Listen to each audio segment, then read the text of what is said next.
Yo soy Joaquín Rey y esto es La Voz del 21. Esta semana, empezando el jueves, se realiza el cuarto Foro Internacional de Intervenciones Urbanas que está siendo organizado en Lima con la participación de Lima Cómo Vamos. Este es un foro donde se va a discutir la importancia del espacio público y la experiencia de los ciudadanos usando este espacio público, los problemas que hay en Lima en torno a este tema. Para hablar de este evento y de lo que se va a discutir, hemos invitado el día de hoy a Mariana Alegre, que es directora de Lima Cómo Vamos y columnista de Perú 21, y también al señor Nick Tyler, que es catedrático de University College of London, la universidad ubicada en Londres. ¿Cómo están? Gracias por venir. Gracias por la invitación. Muchas gracias. Bueno, este foro verse en torno a la importancia del espacio público. Y esta es una respuesta que parecería evidente, pero quisiera preguntaros nuevamente por qué es importante que las ciudades cuenten con espacios públicos de calidad.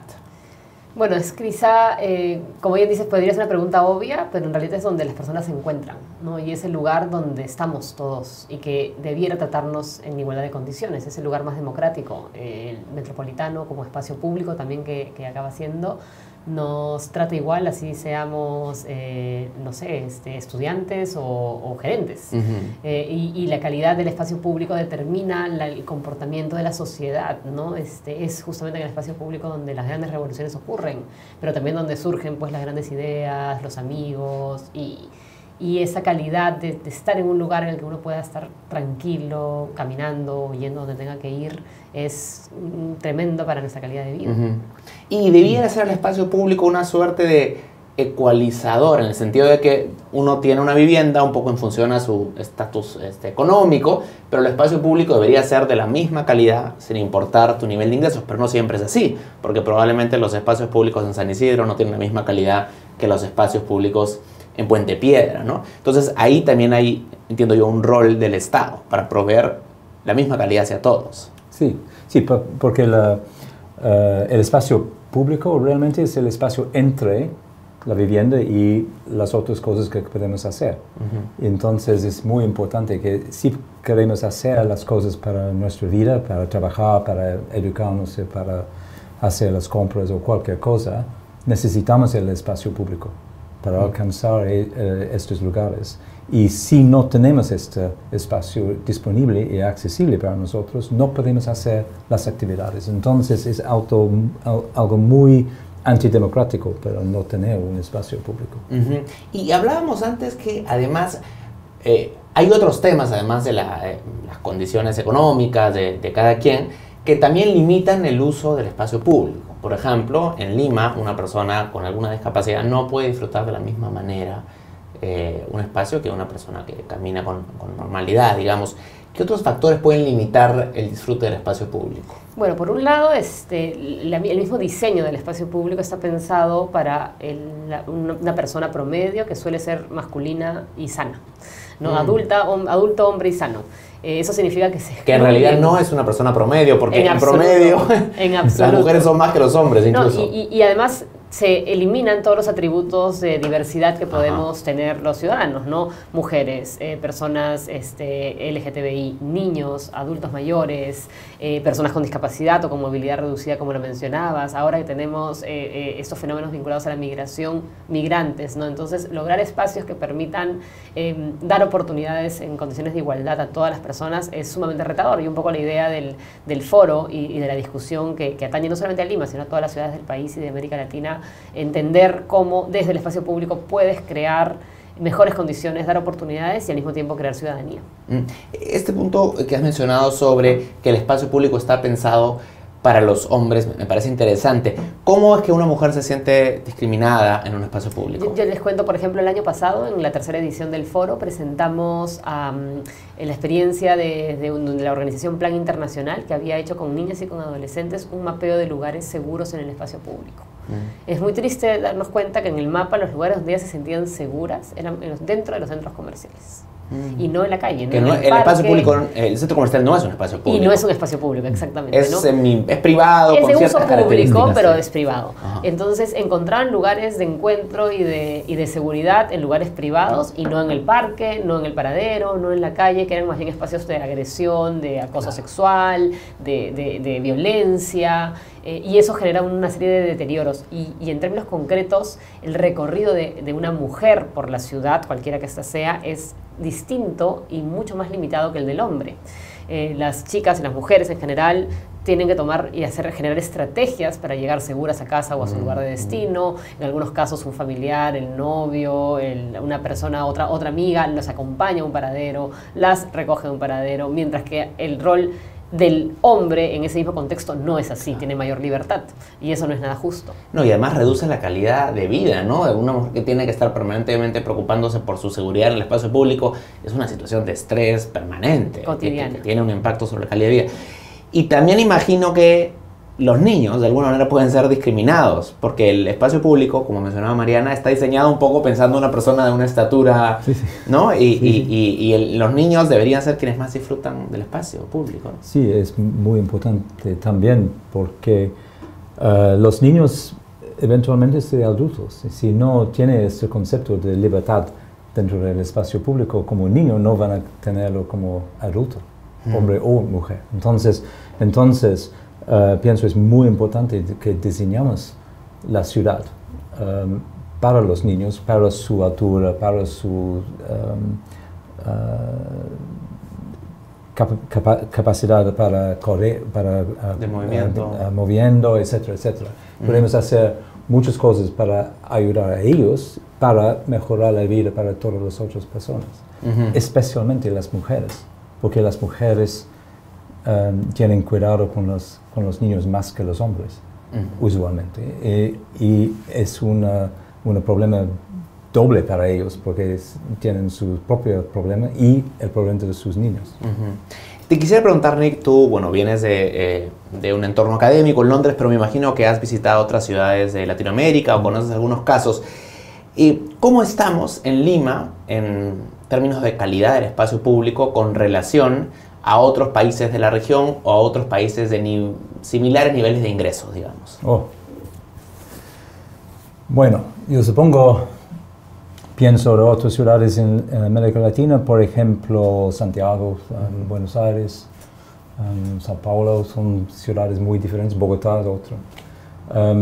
Yo pienso Lima tiene una infraestructura un poco triste.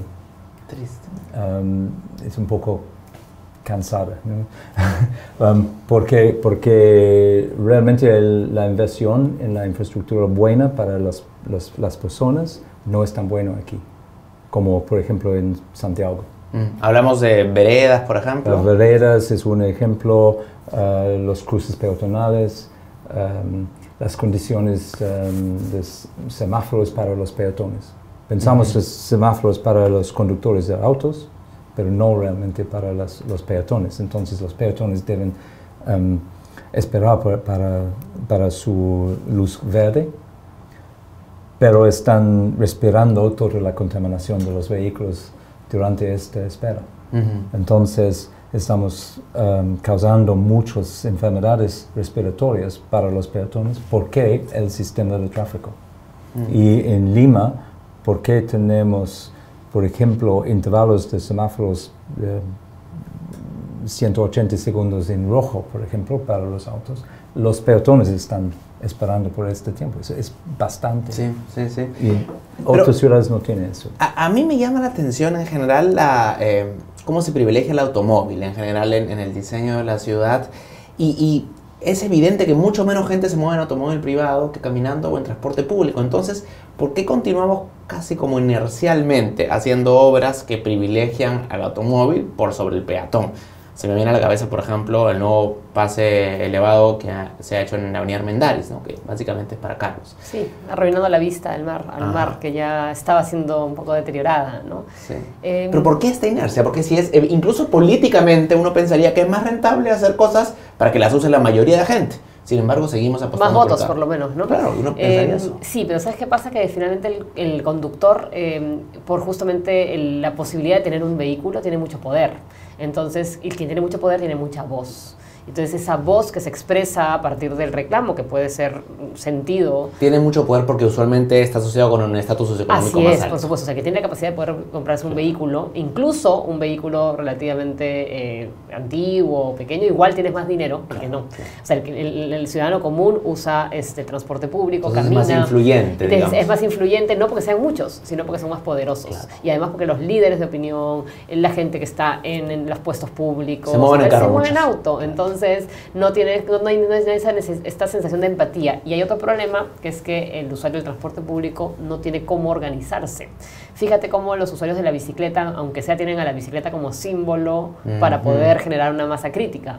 El usuario del transporte público no tiene ningún punto de referente. En otros lados existen uniones y espacios de articulación de usuarios que permiten y que están sentados en la mesa para decidir, por ejemplo, la subida de precios de los pasajes y presionan por mejor calidad y mejor servicio, pero aquí pues este deterioro de la institucionalidad colectiva, digamos, en general en nuestro país, no permitió que surjan este tipo de iniciativas.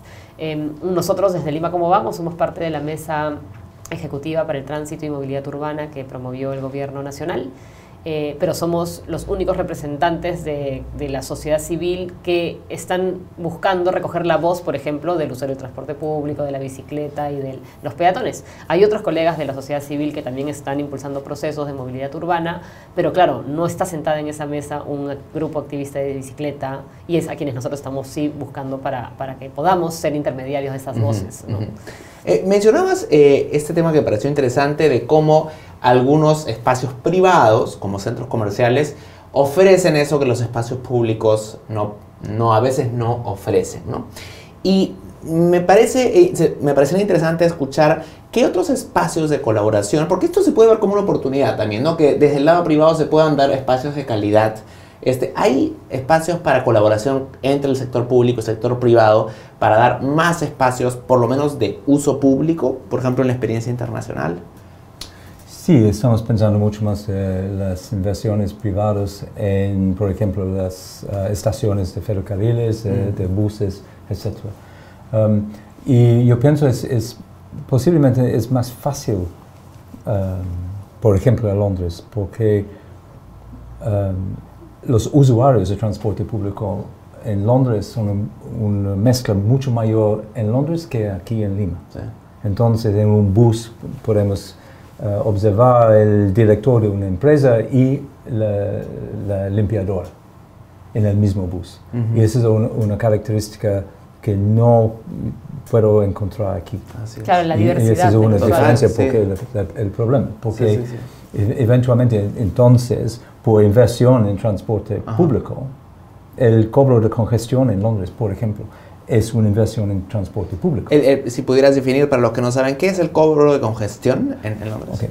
El cobro de congestión es un tipo de impuesto, es un cobro, para entrar en un vehículo privado en Londres. Y cuesta más o menos $13 por día por entrar. Ahora hemos añadido otro cobro por las emisiones del vehículo. Con un vehículo más antiguo es el doble. Y esto de alguna manera desincentiva el uso del vehículo. Sí. Y el uso de este dinero es para invertir en transporte público. Claro. Entonces podemos mejorar la flota de bus, inversión en el metro, inversión en las veredas, en los sistemas de prioridad para los buses, etcétera, etcétera, por este... Claro, y además yo creo que es lógico porque uno al usar el vehículo tiene una serie de externalidades, ¿no? Contamina, genera ruido. Ocupas espacio. Ocupa espacio. Generas riesgo de accidentes. Así es, incluso también la inversión en infraestructura para el vehículo tiene un costo que asume la ciudad. Entonces, lo que se debería buscar es que se internalice ese costo en el usuario del vehículo y no está pasando. Y que va a ser muy difícil lograrlo justamente porque estamos hablando de un grupo con mucho poder. La medida que se ha generado ahora hace poco con el tema del pico y placa es una forma de restricción de uso de vehículo, pero hay otras maneras que tienen que ver justamente con cobros. En Santiago, por ejemplo, y acá nosotros lo teníamos hace mucho tiempo, está el pago por matrícula, que es básicamente el derecho a usar tu auto en las vías de la ciudad, ¿no? Entonces, ese dinero sirve, por supuesto, para mejorar y mantener las vías, pero para al mismo tiempo, como bien decía Nick, darle calidad al transporte público, mejorar los espacios, de manera que tú, usuario del vehículo, si ya no quieres seguir usando tu vehículo, para los días cotidianos, claro, pues te puedes subir a un bus o a un transporte público de mejor calidad.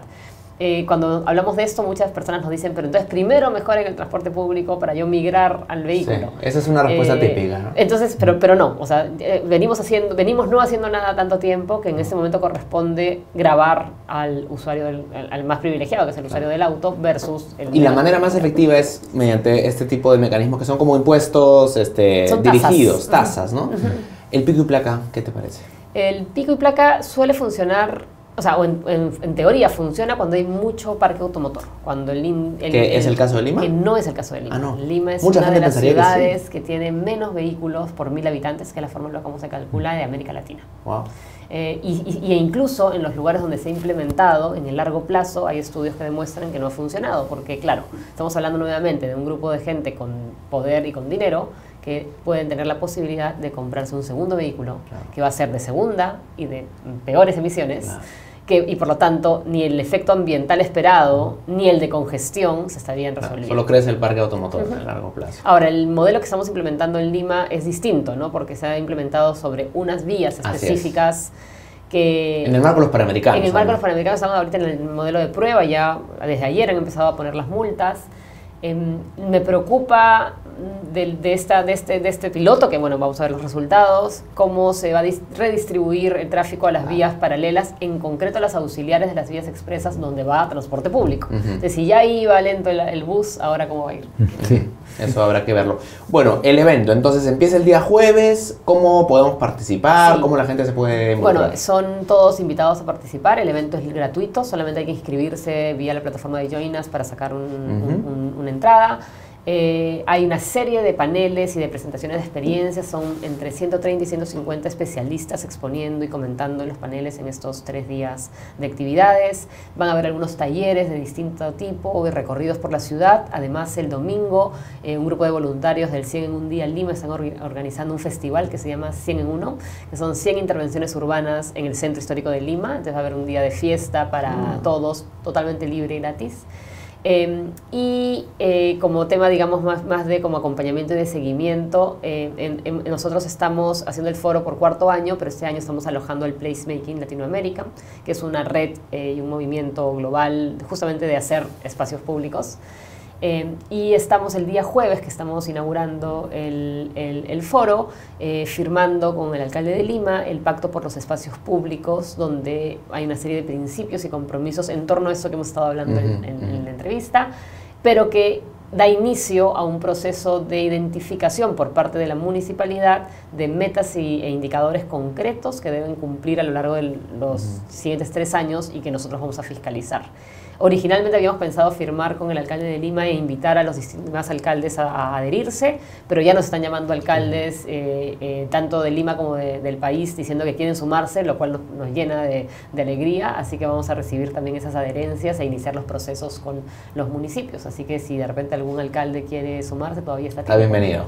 Qué bien. Si alguien quiere tener más información, ¿dónde puede entrar? Sí. ¿Hay una web? ¿Hay puede entrar a las redes sociales de Ocupa tu Calle, que es el proyecto de Lima Cómo Vamos a cargo de este evento. Buscamos Ocupa tu Calle. Ocupa tu Calle en Facebook, Ocupa tu Calle en Twitter, en Instagram. Ahí está toda la información con los links a los programas, a las actividades, a que conozcan también a los perfiles de las personas que están viniendo. Y bueno, sobre todo, lo importante es ir con ganas de aprender para transformar de repente esa esquina de tu casa, ¿no? Y los tickets que son gratuitos es por Join Us. Por Join Us. Hay que registrarse. Hay que registrarse. Muy bien, entonces están todos invitados. Así es, muchas gracias. Yo les agradezco mucho por haber venido.